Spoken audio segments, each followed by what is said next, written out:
ഒരാൾ ബ്രഹ്മനിഷ്ഠൻ എന്ന് പറയുന്നത് ബാഹ്യമായി ശ്രവണ മനനം തുടങ്ങിയ തപശ്ചര്യകൾ കാരണം ഉണ്ടാക്കി എടുത്ത ബാഹ്യമായ ചര്യയാണ് വ്യവഹാരത്തിൽ നിഷ്ഠ കൊടുക്കുന്നത്. അതിന് ദൃഢത കൊടുക്കുന്നത് ആന്തരികമായ അനുഭവമാണ്. അപ്പോൾ ഒരാൾക്ക് തപശ്ചര്യാദികൾ ഇല്ലാതെ അനുഭവത്തിലേക്ക് എത്താൻ സാധിക്കുമോ? അവധൂതന്മാർക്ക് ബ്രഹ്മനിഷ്ഠ പറയാൻ സാധിക്കില്ലേ? ബ്രഹ്മനിഷ്ഠൻ എന്ന പദം ആത്മജ്ഞാനിയെ വിശേഷിപ്പിക്കുന്ന സംജ്ഞയല്ലേ? അവധൂതന്മാർക്ക് അനുഭവത്തിൽ നിഷ്ഠ ഇല്ല എന്ന് വരില്ലേ? ഇത് വളരെ സങ്കീർണമായൊരു പ്രശ്നമാണ്. ഏതായാലും നല്ല ചിന്തയാണ്, സൂക്ഷ്മ വിചാരമാണ്. അതിനെ ആദ്യം തന്നെ അഭിനന്ദിക്കട്ടെ. ഇവിടെ ബ്രഹ്മണി നിതരാം തിഷ്ഠതി, ബ്രഹ്മത്തിൽ നല്ലപോലെ അഭിന്ന വൃത്തിയിൽ ഉറച്ചിരിക്കുന്നു എന്നാണ് ബ്രഹ്മനിഷ്ഠ ശബ്ദത്തിന് അർത്ഥം. ഈ ബ്രഹ്മനിഷ്ഠൻ എന്നുള്ളത് ലോകത്തിൽ നമ്മൾ ചിലപ്പോൾ ശാസ്ത്രശ്രവണാദി ചെയ്ത ഒരാളെ കൊണ്ടായിരിക്കാം പറയുക, അല്ലെങ്കിൽ ശാസ്ത്രവ്യാഖ്യാനാദി ചെയ്യുന്ന ഒരാളെ ആയിരിക്കാം പറയുക. അങ്ങനെ പറഞ്ഞാലതിൽ തെറ്റില്ല. കാരണം ബ്രഹ്മശബ്ദത്തിന് വേദം എന്നർത്ഥമുണ്ട്. വേദത്തിൽ നിഷ്ഠയുള്ള ആളെ ബ്രഹ്മനിഷ്ഠ എന്ന് വിളിച്ചാൽ ഒരു തെറ്റുമില്ല. പക്ഷേ ബ്രഹ്മനിഷ്ഠ ശബ്ദത്തിൻ്റെ സൂക്ഷ്മാർത്ഥം അതല്ല. കാരണം ശ്രുതി ശ്രോത്രിയ ശബ്ദത്തെയും ബ്രഹ്മനിഷ്ഠ ശബ്ദത്തെയും ഒന്നിച്ചുപയോഗിക്കുന്നത് കൊണ്ട് ശ്രോത്രിയ ശബ്ദാർത്ഥമല്ല ബ്രഹ്മനിഷ്ഠ ശബ്ദാർത്ഥം എന്നുറപ്പാണ്. ഒന്നിച്ചു പോണേ, എവിടെയെങ്കിലും സംശയം ശേഷിക്കുന്നുണ്ടെങ്കിൽ പറയണം. അപ്പോൾ ശാസ്ത്രനിഷ്ഠതയല്ല ബ്രഹ്മനിഷ്ഠ, അതിനപ്പുറത്താണ്. അതെന്താണ്? അത് വിജ്ഞാനമാണ്, സ്വാനുഭൂതി സമ്പന്നതയാണ്. ഈ വിജ്ഞാനത്തിലേക്ക്, സ്വാനുഭൂതി സമ്പന്നതയിലേക്ക് ഒരാൾ ഉയരുന്നുവെങ്കിൽ അയാൾ ബ്രഹ്മനിഷ്ഠനാണ്. അതിനർത്ഥം അയാൾ ശ്രോത്രിയനായിരിക്കണം എന്ന് നിഷ്കർഷമൊന്നും പറയാൻ പറ്റില്ല. കാരണം ജന്മജന്മാന്തരങ്ങളിൽ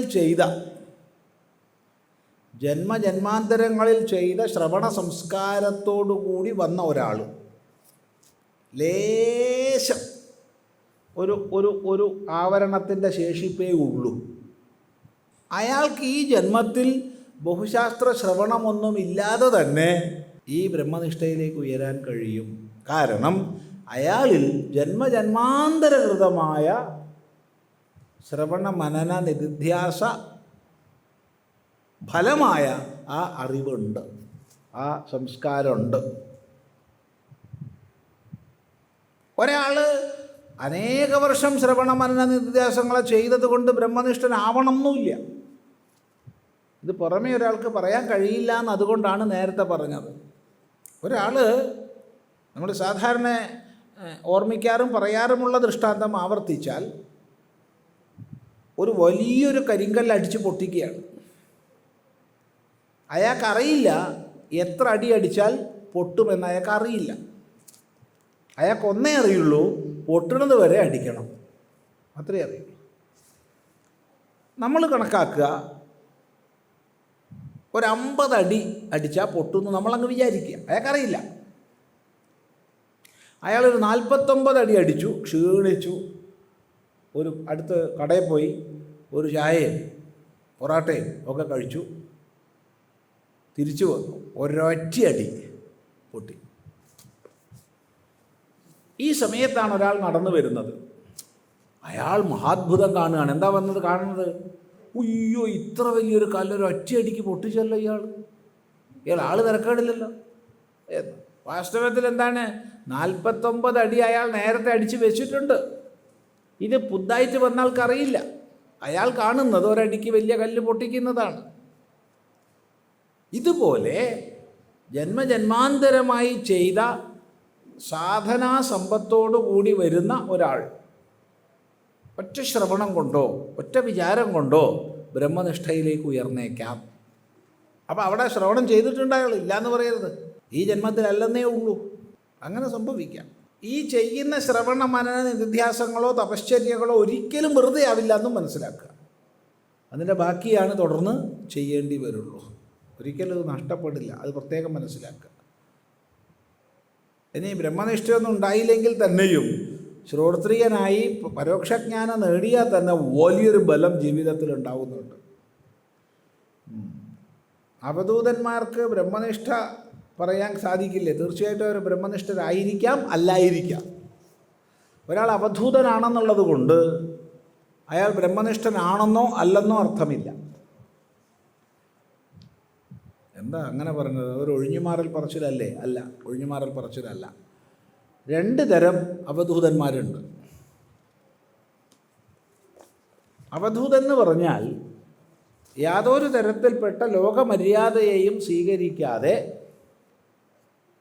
എല്ലാ വ്യവഹാരങ്ങളെയും കഴുകിക്കളഞ്ഞ്, അഥവാ അജ്ഞാനാവരണത്തെ കഴുകിക്കളഞ്ഞ് കഴിയുന്നവനാണ്. അവധൂയ സർവം വർത്തതേതി, എല്ലാത്തിനെയും കഴുകിക്കളഞ്ഞ് വർത്തിക്കുന്നവനാണ് അവധൂതൻ.